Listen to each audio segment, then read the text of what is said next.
اس نمرود بدبخت نے بڑی آگ جلائی، جناب ابراہیم کو منجیک میں رکھا، منجنیک یا منجیک لفظ ہے دونوں، اس میں رکھا جناب ابراہیم خلیل اللہ، اللہ کا خلیل، اور وہ آیا، اس نے آ کے کہا حضور مجھ سے دیکھا نہیں جا رہا، آگ کے شعلے ہوا میں باتیں کر رہے ہیں، آسمان کی بلندیوں کو چھو رہے ہیں، آپ آگ میں جا رہے ہیں، مجھ سے دیکھا نہیں جا رہا۔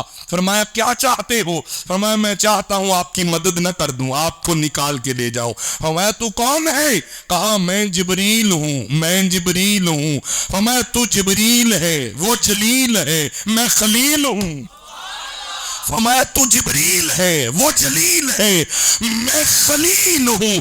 اگر وہ مجھے بیچنے پہ راضی ہے تو جے سونا میرے دکھ وچ راضی، میں سکھ نو چلے ڈاواں، تو چلا جا، جلیل جانے خلیل جانے۔